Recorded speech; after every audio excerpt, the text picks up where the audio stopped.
Guys, we are here. Say hi. Hi. Looking all pretty and stuff. And we're waiting on everybody. So it's good to be 15 minutes early for something so that you're the ones that are waiting and you are not the waities.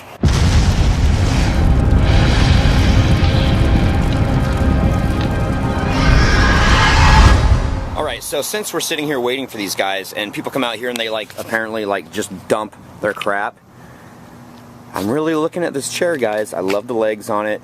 It looks kind of old. And it would be free, although it's kind of damp right now. And look at this. Doll room? Yes? Something like that? She's SMHing. You freak. I told him that you were SMHing. Shaking my head. Seriously. Doll room! That's lovely. Isn't it? It's beautiful. And the best part? I'm free! Yay! I want to start the segment out by saying that the major part in all this right now is the audio. So you might see a lot of roof and stuff like that because, you know, we didn't say that we were recording, therefore we can't record the people. It was just the audio that was important in the whole learning process. Yeah, so here's the clip now. Back in the old days, back when I was young, we used to use barns and everything else for haunted houses and old buildings, old schools, and now everybody's so worried about people getting hurt. And when I was in high school, we even had quote-unquote real witches there. Now, as far as the exits, what is the rule on... Well, we need to know the square footage you're going to be using, then based upon an assembly, how many people you think you're going to be. We would need to do a footprint of how your haunted house is going to be and what the occupancy, how many people are we going to have in at one time. Are we going to have 10 people at a time, 50 people at a time, including the actors and everything else. Then based upon the square footage, based upon the amount of people, and it's all calculated back at the office on the computer, it figures out how many exits you need and how far apart they have to be. Travel distance from inside a building to any exits, no more than 75 feet. Then that's for a small occupancy. Then if you get 50 people or more, then you need two exits, and they have to be opposite ends of the building, and there's a big bunch of math. So what you would have to do is give us a layout of this building, draw it in, draw how you're going to set up your whole haunted cave. Pretty much, you know, it doesn't have to be detailed exactly, but give us an idea of what it's going to, yeah, travel paths, etc., the occupancy load, and all that. And then we figure out, okay, if they're coming in that door, and they're going to be going through a trail, and they're going to come out this door. Well, these two are within. See, this room right here is not even more than 75 feet travel distance. Yeah, and each section has a door. So, but, you know, it all depends if they take the walls out, etc., etc. So that's what they have to do, is lay it all out for us as to how you're planning on using it. Haunted house, lighting and props and stuff like that, electrically, what's the rule on outlets and hardwiring versus using electrical cords for...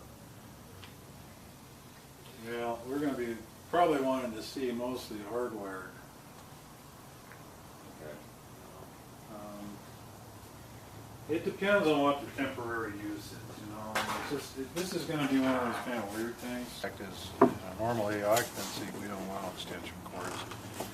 However, if you've got hardwiring and you can make a range with the approved power tap, you know, that's something that is allowed to plug into the receptacle. You can't chain them together. Plug your device into the power tap, and it's got 15 amp current over protection in it. You know, it's like a contractor's power tap, basically. You can do that. Now, is that allowed to be strung from the ceilings and pass through walls and stuff? No. So you kind of have to kind of watch and plan for your outlets accordingly. Your finishings, you know, of course, have to Fire retardant. Fire retardant, and then we have to see documentation on the fire retardancy of it. So that's kind of a short list. Okay. But, you know, I just and also also phone I the realize remark. that it's kind of a temporary thing too. So, Yeah, but Mark's not going to consider it a temporary thing. He's going to want a full change of use from warehouse to an occupancy. He's going to want sewer treatment. He wants lateral and gravital, structural. There's a couple walls that are too close to the property line, so they have to be brought up to a 1-hour firewall rated. So you need to come in and talk to Mr. again. He's the building official. He's the one in charge of all the buildings in the city. I think you met him at the front counter, the guy with the beard. Yeah. So now that I've taken some pictures for him to see, and I'll give him my report, and then you need to come in and sit down with him and say, this is what we're going to do, this is what we want to do, how do we make it work? Because he is the man. Yeah, as far as the fire retardant, can you use like any material? Just for an example, they tried to turn, or they did turn way back when, a furniture store into a haunted house. And they had done a lot of props with paper and cardboard and some plywood, and none of that meant the flame retardant. I mean, cardboard just can ignite. Right.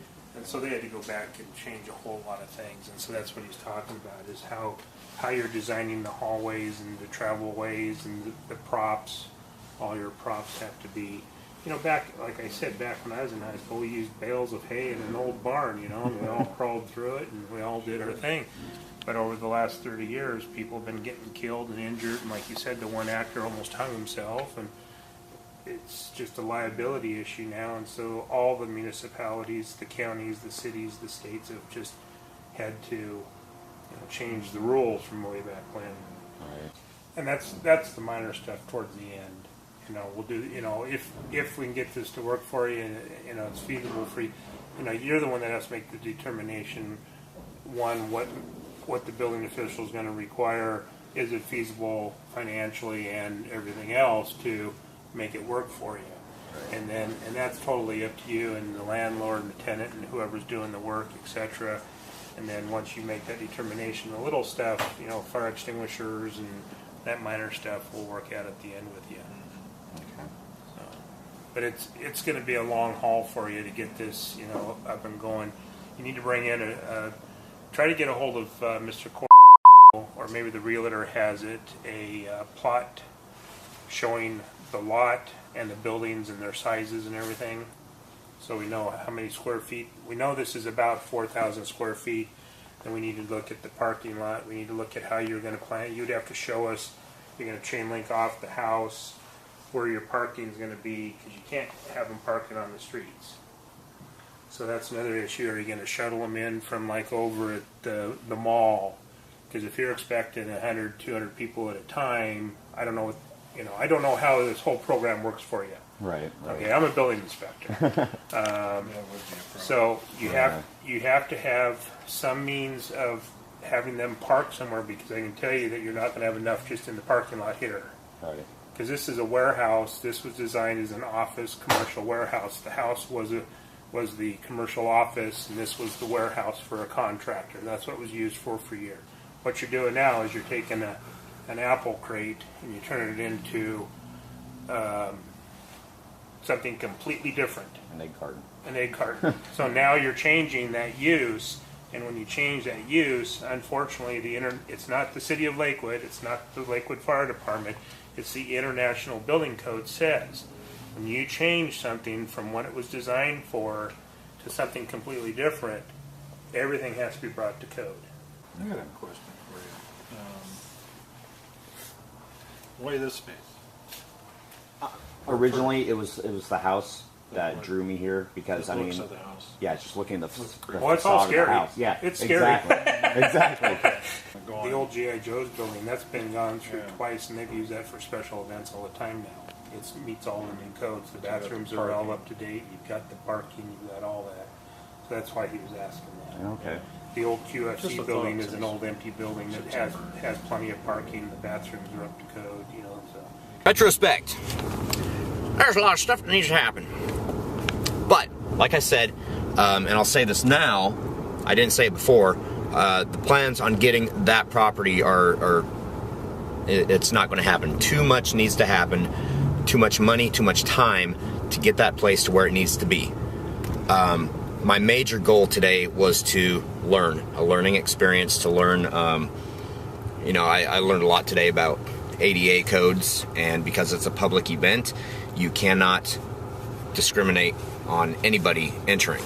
So porta potties for this event in the city of Lakewood are not allowed because they are not wheelchair accessible. No matter what I do, I'm going to have a bathroom and that it's contingent on occupancy, how many bathrooms, that's wheelchair accessible. So I need to make an appointment with the city planner tomorrow for next Monday to go over all the regulations and everything. Because information is power. Yeah, but you know what a good idea that he had was? What's that? Like where Halloween City was next to Famous Footwear.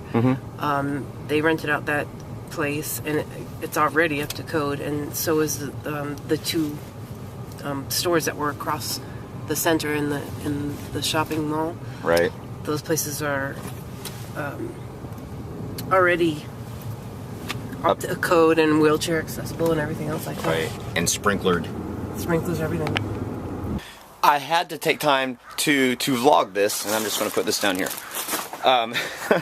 So I get home, and I'm looking in the mail, and first of all, I see a card, which is totally making my day, which is really cool.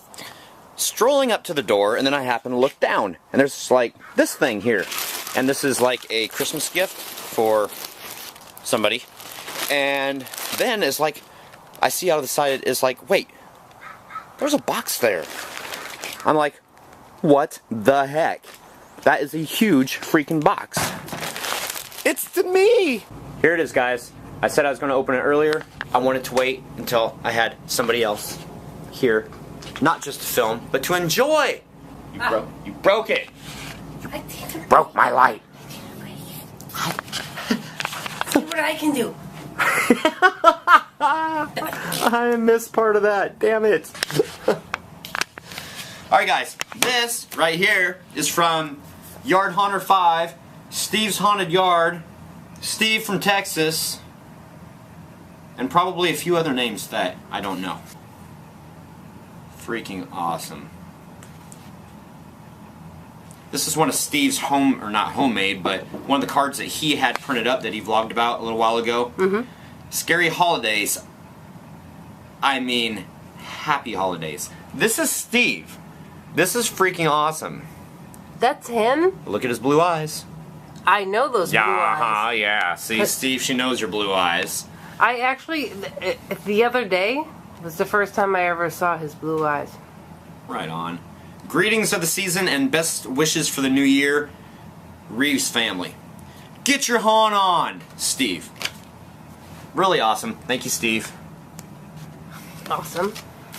So, your card with your little something should be in the mail day after tomorrow. And I know that it's pushing the envelope on getting it done, but I gotta get the little something. I mean, I've got it, but I don't really have it. I mean, it doesn't. You'll understand when you get it.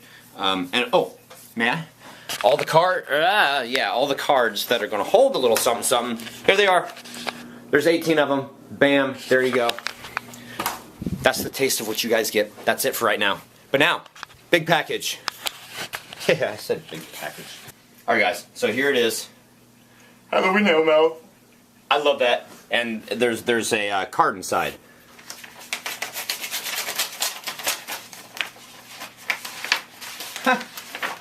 They weren't kidding. There is a letter inside. Duh, that's what he said. Well, I know. I thought it was going to be a letter inside, not... This is just cool. Okay. I'm shutting up now. Did you think there was a piece of paper with a letter A on it or something? Yeah. You Yes. did, didn't you? The letter B. Me. Dear Halloween Hellmouth, a.k.a. Troy, and Ms. Loveseek, a.k.a. Lori Lee. That would be me. I just wanted to make you up something for Christoween and say thanks for providing me with some daily... Oh, wait. What? Stop. Oh. Thank you. No, thank Oh. you. Because Christoween was mine. I just wanted to make you up something for Christoween and say thanks for providing me with some daily entertainment with the Hellmouth vlog.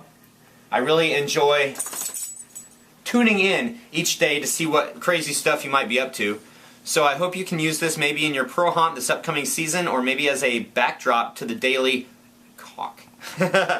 Regards, one of your hellions, FF Looks at 40, aka Jim.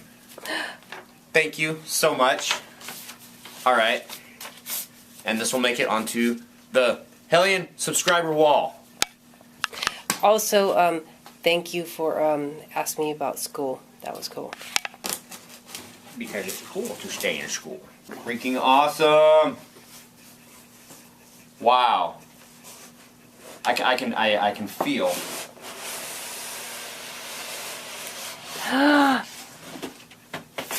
Do you have any guesses? It's like a wreath, No. but I'm hoping it's a Halloween wreath. No. Guess again. Wait, stop. It's a tombstone. Very good. Oh, and see there, Keith goes vlog bombing. Hold on. Ah, hold on. Do you want me to record it? Keep recording. Yo, bro, you're vlog bombing. Hold on a second. Hold on. Okay, you're on speaker, and we're revealing what FF Looks at 40 made for us. Oh my gosh. Oh my goodness. Oh my goodness. That is so awesome. Hey Keith, FF Looks at 40 made us a custom tombstone. Halloween Hellmouth Epic Haunter. Epic Haunter. Hi. Oh my gosh! This thing so is freaking awesome. And it has the skull face and the webs around it. Your tattoo. What year did we buy? There's no date on it. We haven't died yet. Oh look, and he's got the thing for PVC in it. Put the PVC, or I'm sorry, the rebar. Got it. Awesome. So, thank you very much. That is like epically freaking awesome cool. That will definitely get used too. That will absolutely get used. Do you want your sheet back? Hey Keith. Yes. I forgot to tell you something. And I'm on speakerphone again. What's up? Happy birthday, bro. Oh, thanks. And how young are you? I'm 18 today. 18, really? Yes, sir. For the, what, 5th, 6th time now? Yeah, exactly. Alright guys, we're going to wrap this up for tonight. Kind of leaving some loose ends. Keith and I are going to talk more tomorrow. But right now, subscriber shoutouts. And oh my gosh, thank you guys so much for subscribing. It's like December and you guys are subscribing, so freaking awesome. The Benji Lu, Xmas Man 101, Randall 71, Safari 29 Queen, Adam 10018, and Bob the Magic Sea Cow. Oh, and Terracore. So thank you guys. Which brings me to a comment that was posted to my profile by FF Looks at 40. Troy, I thought I would shoot you an email. He's awesome. He's very awesome. I'm wondering what some of the hidden meanings are with your other Hellions. Maybe that could be a comment posting question for a vlog someday. Exactly. So tonight. Tonight's the night. So, what does your YouTube user name mean?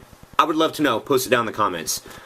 Alright guys, extremely long vlog tonight. That means that I'm going to preempt the COC for tonight for tomorrow. So it's going to be the first thing on tomorrow's vlog. So before you get dizzy, before I get dizzy, I'm going to say happy haunting and see you guys tomorrow. And Lori Lee will also say happy haunting.